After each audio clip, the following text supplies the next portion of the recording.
Hello बच्चों, let's read the following question. An LR circuit with a battery is connected at t is equals to 0. LR circuit के साथ एक battery connect की है t is equals to 0 time पे.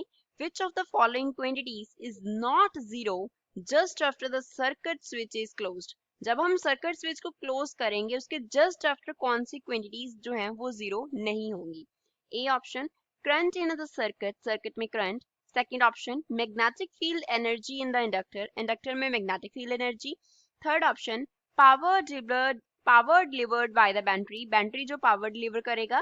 Last option, EMF induced in the inductor. जो inductor में EMF induce होगा. Here first of all, we will talk about the key concept of the question. इस question में use key concept क्या है? तो first of all तो जब हम इंडक्टर LR सीरीज सर्किट है हमारे पास, जो इंडक्टर है वो इनिशियली ओपन स्विच की तरह बिहेव करेगा.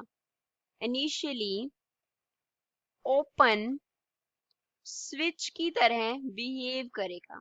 जब हम सर्किट को क्लोज करेंगे, स्विच को क्लोज करेंगे, तो उसके जस्ट आफ्टर इनिशियली जो पॉइंट है, इंडक्टर कैसे बिहेव करेगा? ओपन स्विच की तरह बिहेव करेगा. सेकेंड थिंग, हमें मालूम होना चाहिए कि मैग्नेटिक एनर्जी कितना स्टोर होता है.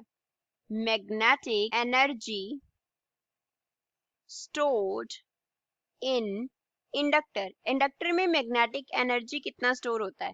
तो जो एनर्जी स्टोर होती है उसका फॉर्मूला होता है 1/2 इंटू एल इंटू आई का स्क्वायर.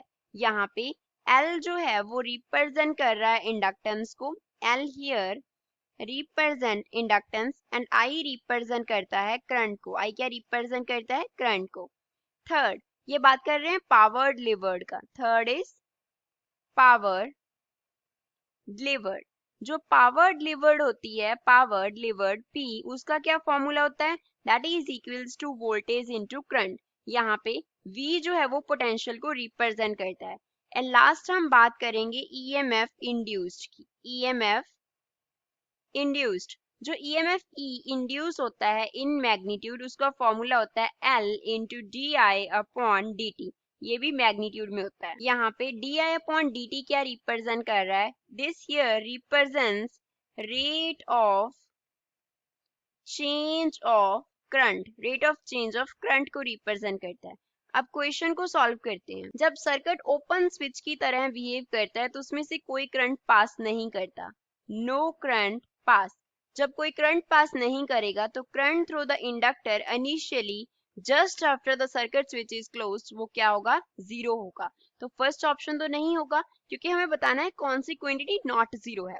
अब जब करंट 0 हो गया तो जो एनर्जी स्टोर्ड है वो कितनी होगी? 0 के इक्वल. 0 का square, anything multiply by 0 is equals to 0. तो जो एनर्जी स्टोर है इंडक्टर में E, वो किसके इक्वल आ गया? 0 के इक्वल आ गया. इनिशियली जब स्विच क्लोज किया करंट 0, तो उसकी कॉरेस्पॉन्डिंग मैग्नेटिक एनर्जी 0. एंड अगर हम बात करें पावर डिलीवर्ड की तो वो क्या हो जाएगा? V इंटू 0, विच मीन्स जो पावर डिलीवर हो रहा है बाय द सर्किट वो भी क्या है? 0 के इक्वल है. तो हमारे पास क्या रह गया? EMF induced. उसमें अब करंट नहीं है, करंट का चेंज है. तो जो करंट है वो चेंज हो रहा है. करंट टाइम के साथ चेंज हो रहा है. टाइम के साथ जो करंट है वो क्या हो रहा है? चेंज हो रहा है.